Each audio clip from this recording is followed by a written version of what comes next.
తిరిగి BCN news కి స్వాగతం. నెల్లూరు జిల్లా గూడూరు పట్టణం సొసైటీలోని మహాలక్ష్మి అమ్మవారి దేవస్థానం వద్ద మహిళలు తలపై బోనాలు ఉంచుకుని రాజా వీధిలోని గంగమ్మ దేవస్థానం వరకు ఊరేగింపుగా తీసుకొచ్చి అమ్మవారికి బోనాలు సమర్పించారు. ఈ సందర్భంగా మంగళ వాయిద్యాలు, గొల్లల వేడుకలు ప్రత్యేక ఆకర్షణగా నిలిచాయి.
విశాఖ జీవీఎంసీ మేయర్ గా పనిచేసిన ఈ 11 నెలల కాలాన్ని తన జీవితంలో మర్చిపోలేనని పీలా శ్రీనివాసరావు అన్నారు. మేయర్ గా చివరి రోజు కావడంతో జీవీఎంసీ ప్రధాన కార్యాలయంలోని తన ఛాంబర్లో ఆయన మీడియాతో మాట్లాడుతూ తన హయాంలో జీవీఎంసీ పరిధిలో సుమారు 750 కోట్లతో అభివృద్ధి పనులు చేపట్టామని అన్నారు. గుడ్ మార్నింగ్ పేరుతో వార్డులో క్షేత్రస్థాయి పర్యటనల్లో ప్రజల సమస్యలను గుర్తించి పరిష్కరించడం తనకు సంతృప్తినిచ్చిందని అన్నారు. మౌలిక సదుపాయాల కల్పనకు అధిక ప్రాధాన్యమిచ్చానని, పార్టీలకు అతీతంగా కార్పొరేటర్లకు నిధుల కేటాయింపులో సమన్వయం పాటించాలని తెలియజేశారు. ఒక బాధ్యతతో తీసుకోవాలని చంద్రబాబు నాయుడు గారు నన్ను మేయర్గా ఈ రాష్ట్రంలోనే ఎప్పుడు అనౌన్స్ చేయలేదండి. ఫస్ట్ టైం డైరెక్ట్ గా మేయర్ అభ్యర్థి చేసింది పీలాశ్రీ నన్ను అభ్యర్థిగా చేశాను. ఎప్పుడైనా నేను పార్టీ సేవకుడిని, నేను పార్టీ జెండాకి అనుకూలంగా ఉండేవాడిని. పార్టీ ఏదైనా విషయం నాకు అప్పచెప్తే ఆ పని చేయడానికి ఎప్పుడు కూడా మనస్ఫూర్తిగా ప్రధానంగా గుర్రాల పార్క్ మీద నేను గతంలో కొన్ని మామూలు కూడా గుర్రాల పార్క్ సగం చేశాం. దాన్ని పూర్తి చేయాలంటే ఆ పార్క్ ని అవినీతిగా చేశారు. నేను ఇప్పటికైనా చెప్తున్నాను, గుర్రాల పార్క్ నీతివంతిగా నిజాయితీగా మనం ప్రజలకు అంకితం అవ్వచ్చు, కానీ ఆ విధానాన్ని కరెక్ట్ కాదు. ఏదైతే పేమెంట్లు అన్ని మనం చేసి 6,000 రూపాయలు నెలకు తీసుకున్నందుకు జీవీఎంసీకి మనం పెట్టుబడి పెట్టి గుర్రాలు మనం కొని మేత మనం వేసి ఆ విధానాన్ని అలా అడ్డుకుంటే గత గౌరవ మేయర్ గారు దాన్ని నేను చూడలేదు, బొమ్మలు గీశారన్న. అది నేను ఇమీడియట్ రద్దు చేశాం. ఏదైతే చాలా ల్యాండ్స్ మీద వచ్చాయో అన్ని కోర్టులో ఉండడం కానీ, గవర్నమెంట్ కి నేను ఇమీడియట్ గా రాయడం కానీ, వాటి మీద ఎంక్వైరీ జరగడం కానీ పూర్తిగా ఇప్పటికీ ఇంకా జరుగుతూనే ఉన్నాయి. కానీ పూర్తిగా అవి రెక్టిఫై చేయలేని పరిస్థితిలో ఇంకా ఉన్నాయి. అవన్నీ రెక్టిఫై అవ్వాలి. ఎందుకంటే పెద్దవాడికి ఒక రూలు, చిన్నవాడికి ఒక రూలు ఉండకూడదు. దాన్ని అధికారులు కూడా సహకరించాలి. అధికారులు సహకరించాలంటే అధికారులు నిజాయితీగా పనిచేస్తాడు. అది కంపల్సరీగా అవన్నీ రెక్టిఫై అయ్యి అందరినీ, ఎందుకంటే పెద్ద బిల్డర్లు బిల్డింగ్ కడుతున్నారు, అందులో 100 ప్లాట్లు వేస్తున్నారు. కానీ టోటల్ కార్పొరేషన్ కూడా డబ్బులు కట్టకుండా కొన్ని ఈఎల్టీలు కానీ నాలా ఉండేది గతంలో, ఆ నాలా కలెక్టర్ గారికి అంటే రూల్ గా గవర్నమెంట్ కి డైరెక్ట్ కాదు.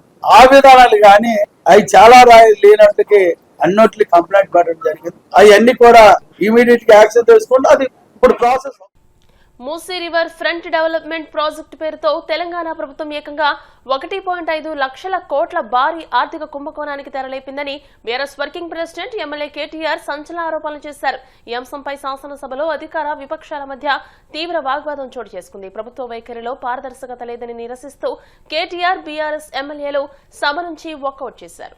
పాకిస్తాన్లో బ్యాన్ చేసిండ్రు కంపెనీని, సింగపూర్లో బ్యాన్ చేసిండ్రు, అట్లాంటి కంపెనీకి ఇచ్చిండ్రు. సరే, వాళ్ళ మీద కేసులు ఉన్నాయి, అది కూడా మంత్రి గారు చెప్పాలా? ఓకే. అందులో ఏం చెప్పారంటే అధ్యక్ష, ఆ రోజు శాసనసభకి ఇచ్చిన సమాధానంలో గౌరవ మంత్రి గారు డిపిఆర్ ప్రిపరేషన్ కే 18 నెలలు పడుతుంది అని ఈ సంవత్సరం జనవరి నెలలో మంత్రి గారు చెప్పారు. మరి డిపిఆర్ ప్రిపరేషన్ కి 18 నెలలు పట్టే మాట నిజమే అయితే మళ్ళీ ఈ రోజు మార్చ్ లో ఉన్నాం అధ్యక్ష. అంటే మంత్రి గారు సమాధానం చెప్పి 2 నెలలు కూడా కాలే. మరి ఇప్పుడు అకస్మాత్తుగా డిపిఆర్ ఎక్కడి నుంచి వచ్చింది? మంత్రి గారు దయచేసి అది ఉంటే కనుక మీ దగ్గర నిజంగానే కాపీ ఉంటే మరి 18 నెలల్లో అంటే అద్భుతమైన వేగం అది. మరి ఇంత మెరుపు వేగంతో గవర్నమెంట్ పనిచేస్తుంటే మేము కూడా అభినందనలు చెప్పాలి. కాబట్టి డిపిఆర్ 18 నెలల్లో తయారైతుందని చెప్పి 2 నెలల్లో చేసిన ఈ చమత్కారం ఏదైతే ఉందో ఆ డిపిఆర్ దయచేసి సభ ముందు పెట్టాలి, సభ్యుల ముందు పెట్టాలనేది ఫస్ట్ డిమాండ్ సార్. ఎందుకంటే ఇది ప్రభుత్వం ఇచ్చిన సమాధానం. రెండోది అధ్యక్ష, నేను చూశాను మంత్రి గారు సభ వెలుపల చెప్పారు అధ్యక్ష. ఏం చెప్పారు? లాస్ట్ టైం హౌస్ లోనే చెప్పినట్టున్నారు. అది కూడా ఇక్కడ చెప్పారు అధ్యక్ష, హౌస్ లోనే చెప్పారు. అది కూడా గౌరవ మంత్రి శ్రీధర్ బాబు గారు చెప్పారు.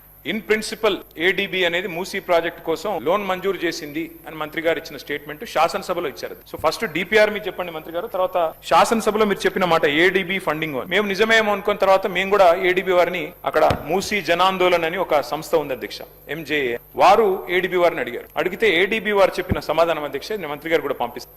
వారు ఏం చెప్పారంటే జనవరి 23 నాడు ఏడీబీ ఇచ్చిన సమాధానం అధ్యక్ష ఏం చెప్పారు? No ADB financing approved and no DPR submitted by MRDCL. This is ADB's response. Asian Development Bank చెప్తున్న మాట ఏంటంటే తప్పు, ఇన్ ప్రిన్సిపల్ అప్రూవల్ లేదు, ఏ అప్రూవల్ లేదు, ఇంతవరకు ఏడీబీ అప్పే ఇవ్వలేదు అని చెప్పి కుండబద్దలు కొడుతూ మాకు డిపిఆర్ సబ్మిట్ చేయలేదు, డిపిఆర్ సబ్మిట్ చేయండి, పైసలు ఆడికెళ్ళిస్తామని చెప్పి ఏడీబీ చెప్పిన మాట నేను మంత్రి గారికి పంపిస్తాను, వారు చూసుకోవాలి. అయితే మళ్ళీ ఏమన్నా జనవరి నుంచి మరి హౌస్ ఇప్పుడు మార్చ్ లో జరుగుతుంది కదా, ఈ లోపల ఏమన్నా డెవలప్మెంట్ అయిందా అని చెప్పి మార్చి 11 నాడు మళ్ళీ ఒకసారి ఇదే సంస్థ వాళ్ళు అసెంబ్లీ ప్రారంభం అవుతుంది కదా ఏమైనా డెవలప్మెంట్ ఉందా అని చెప్పి పోయినారు అధ్యక్ష. పోయితే మళ్ళీ మార్చ్ 11 నాడు ఏడీబీ ఏషియన్ డెవలప్మెంట్ బ్యాంక్ ఇచ్చిన లెటర్ అధ్యక్ష. ఏం చెప్పారు అధ్యక్ష అందులో? Status remains unchanged since our meeting with your group on 23rd January. అంటే 23rd January ఏ మాట అయితే చెప్పారో, ఏ లోను మంజూరు చేయలేదు, మాకు ఏ డిపిఆర్ గవర్నమెంట్ సబ్మిట్ చేయలేదనే మాట, దాని ప్రకారమే ఏడీబీ మళ్ళొక్కసారి ఈ నెల 11వ తారీఖు నాడు స్పష్టంగా ఉత్తరం రాసింది. ఇది కూడా నేను మంత్రి గారికి పంపుతున్నా. దయచేసి మంత్రి గారు కరెక్ట్ చేసుకోవాలి. Because either you are misleading the house or misleading the people or you are being misled by your office. Either one of them it's true మంత్రి గారు. ఏడీబీ ఇంతవరకు ఇన్ ప్రిన్సిపల్ ఇయ్యలేదు, మీరు డిపిఆర్ ఇయ్యలేదు, మీ దగ్గర డిపిఆర్ లేదు. 18 నెలల్లో తయారైతుందన్న డిపిఆర్ 2 నెలలు ఎట్లా తయారైంది అధ్యక్ష? మూడోది, వీరికి ఈ సంస్థ మీద ఎందుకు ప్రేమనో మాకు అర్థమైతలేదు అధ్యక్ష. ఎందుకంటే ముఖ్యమంత్రి గారేమో 16,000 కోట్ల రూపాయలతో అయిపోయే ప్రాజెక్టుకు 1,50,000 కోట్లని ముఖ్యమంత్రి అనౌన్స్ చేసింది, నాది కాదు. Telangana CM announces 1.5 lakh crores beautification project for Musi. Telangana government to spend 1.5 lakh crore on Musi river front beautification. In rupees 1.5 lakh crores beautification for Musi. Telangana CM. అధ్యక్ష క్వశ్చన్ అవరే సార్, ఇంతకంటే ఇంపార్టెంట్ క్వశ్చన్లు ఉన్నాయి సార్. అధ్యక్ష 1,50,000 కోట్లని ఇక్కడ చెప్తున్నారు అధ్యక్ష. మరి మంత్రి గారి సమాధానంలో మొదటి ఫేజ్ లో 4-5 వేల కోట్లని చెప్తున్నారు. నేను అడుగుతా ఉన్నా అధ్యక్ష, మరి 1,50,000 కోట్లని ముఖ్యమంత్రి గారు చెప్తారు, మొదటి ఫేజ్ తర్వాత ఎన్ని ఫేజ్లు ఉంటాయి, ఎన్ని ఆస్తులు మీరు తీసుకుంటారు, ఏ రకంగా తీసుకుంటారు, ఎంతమంది గృహాలు కూలుస్తారు, మరి వాటి కోసం 1,50,000 కోట్లు ఎక్కడ ఖర్చు పెట్టబోతా ఉన్నారు, డీటెయిల్డ్ గా మీరు సమాధానం చెప్పాలని ప్రభుత్వాన్ని కోరుతా ఉన్నాం. అధ్యక్ష ఈ మెయిన్ హార్ట్ అనే సంస్థ అధ్యక్ష ఎవరికైతే వీరు మరి ఈ డిపిఆర్ తయారీ అప్పచెప్పారో వారి మీద ఇది పాకిస్తాన్ గవర్నమెంట్ పెట్టిన కేసుల అధ్యక్ష రెడ్ కార్నర్. వార్తలు ముగించే ముందు ముఖ్యాంశాలు మరోసారి.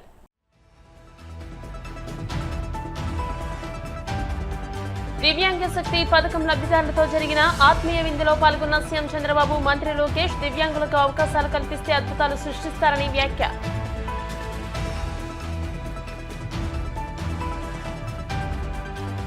విజయవాడలో వైసీపీ ఆధ్వర్యంలో ఇఫ్తార్ విందు. రంజాన్ మాసం శాంతి, సోదరభావం, పరస్పర గౌరవానికి ప్రతీకగా నిలుస్తుందన్న మాజీ ముఖ్యమంత్రి Jagan.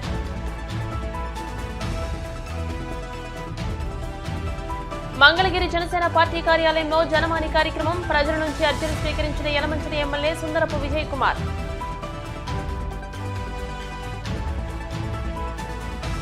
Musi river front development పేరుతో తెలంగాణ ప్రభుత్వం భారీ ఆర్థిక కుంభకోణానికి తెరలేపింది.